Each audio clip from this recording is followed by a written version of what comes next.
2 দিন পর পর রাগ করে করে চলে যায়, আবার ওকে রাগ ভাঙায় নিয়ে আসতে হয়। না, এবার আর কোনো রাগ ভাঙার সম্ভাবনা নাই।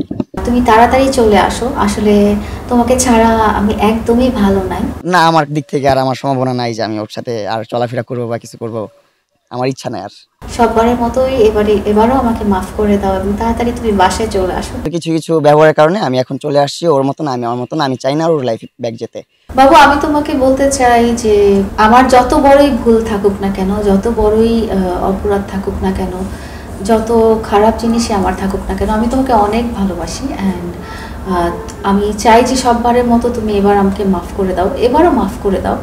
আর তুমি তাড়াতাড়ি চলে আসো, আসলে তোমাকে ছাড়া আমি একদমই ভালো নাই। তুমি যেখানে আছো, যেভাবেই আছো, আমি সবসময় তোমার জন্য খুব চিন্তা করি, খুব টেনশন করি, তোমাকে খুব মিস করি। তোমাকে ছাড়া আসলে আমার দিনগুলো যে কিভাবে কাটছে, এটা যারা আমাদের সাথে আছে তারা হয়তো দেখতে পাচ্ছে, তুমি হয়তো ওখান থেকে দেখতে পারছো না, কিন্তু তুমিও জানো যে তোমাকে ছাড়া আমি একটুও ভালো নাই। আমি তোমার কাছে রিকোয়েস্ট করবো এবং আমি তোমার কাছে মাফ চাচ্ছি, আমার যদি কোনো ভুল হয়ে থাকে, যদি কোনো অপরাধ করে থাকি, বা আমার কোনো কিছু যদি খারাপ লেগে থাকে। আমরা তো মানুষ, আমরা তো আসলে কোনো কিছু ভুলের ঊর্ধ্বে না।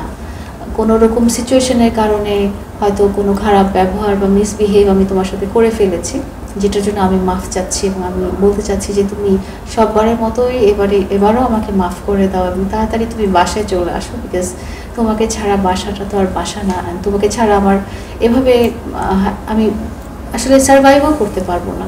আমি জানি তুমিও এটা খুব ভালো করে জানো। আর যেখানে আল্লাহ তাআলাই মানুষকে সমস্ত অপরাধের জন্য ক্ষমা করে দিতে পারে, সেখানে তো আমরা সাধারণ মানুষ। আমি সাধারণ মানুষ হিসেবেই আমি তোমার কাছে বলছি যে তুমি প্লিজ বাসায় চলে আসো।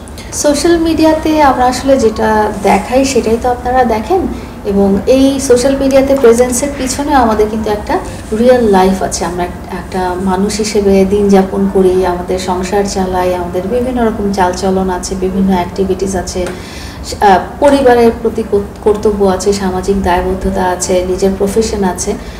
তো কোনোটাই আসলে ওইভাবে আপনাদের কাছে এক্সপ্রেস করা হয় না। যেটা এক্সপ্রেস করা হয়, যতটুকু আমরা চাই এক্সপ্রেস করতে, যতটুকু আমরা ভিডিওতে আপলোড করি, বা আপনারা, বিকজ আমাদের সাথে তো সারাক্ষণ ক্যামেরা ঘুরে বেড়ায় না যে ওদের পার্সোনাল লাইফটা নিয়ে। তো সামাজিক দায়বদ্ধতা থেকে আমি বলবো যে সোসাইটি, যেটা দুইটা সোসাইটিতে বিলং করেছিলাম আমি এবং মামুন, ডেফিনেটলি সব সোসাইটির সবাই কিন্তু আমাদেরকে বা আমাদের রিলেশনটা পজিটিভলি নেয় নাই নানা কারণে।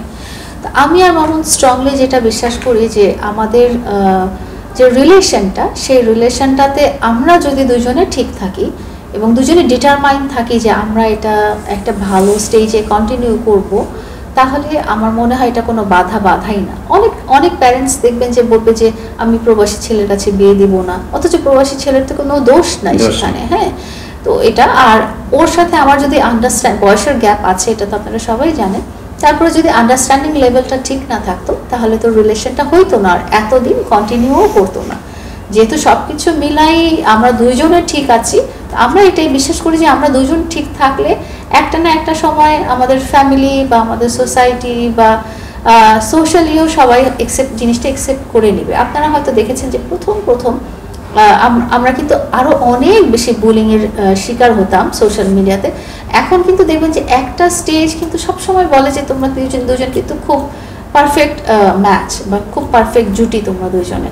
এটা একটা সময় থেকে লোকজন ফিল করা শুরু করেছে, যেহেতু আমাদের কেমিস্ট্রিটা ওরকম বা আমাদের সোশ্যাল মিডিয়াতে প্রেজেন্সটা ওরকম। তো আমার কথা হচ্ছে যে নিজেরা যদি ঠিক থাকি, তাহলে আসলে কোনো বাধাই না, যেটা আমরা দুজনে আসলে সবসময় থাকি। আর মামুলি ঝগড়াঝাটি করে যাওয়ার ব্যাপারটা আসলে সোশ্যাল মিডিয়াতে একটা ইনসিডেন্টের কারণে চলে আসছিল, নাহলে এটা ওর ইউজুয়াল প্র্যাকটিস। ও 2 দিন পর পর রাগ করে করে চলে যায়, আবার ওকে রাগ ভাঙায় নিয়ে আসতে হয়। এই এক একজন মানুষ এক এক রকম হয় না, ওর মধ্যে এই চাইল্ডিশ ব্যাপারটা আছে, যেটা আমি আসলে নেগেটিভলি নেই না, বা যেটা চিন্তা করে এমনও করি না। আমি একটা মেয়ে হিসেবে কিন্তু আমার অনেক রকম অপরচুনিটিসও আছে, ওরও যেরকম আছে আমারও আছে। ও যে চলে যায়, এমনও করি না যে আমি যে আবার আরেকজনের সাথে রিলেশন করে ফেললাম বা আরেক জায়গায় ঘর সংসার শুরু করলাম, এই কাজটাও আমি করি না এবং আমি শিওর ও করে না। এটা রাগের জায়গায় রাগ, সম্পর্কের জায়গায় সম্পর্ক।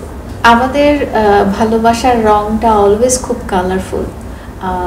রংধনু যেটা বলেছেন সেটা আমাদের লাইফে আসলে অলওয়েজ ভালো, বিকজ আমরা দুজনে এতটাই আত্মার আত্মীয়, যেটা আসলে বলে বোঝানো যাবে না। এবং এটা মানে ঝগড়াঝাটি এই জিনিসটা সবার মাঝখানেই হয়, কিন্তু তার মানে এটা না যে আমাকে ওর কাছ থেকে, আমাদের আত্মা থেকে আপনারা সেপারেট করতে পারবেন।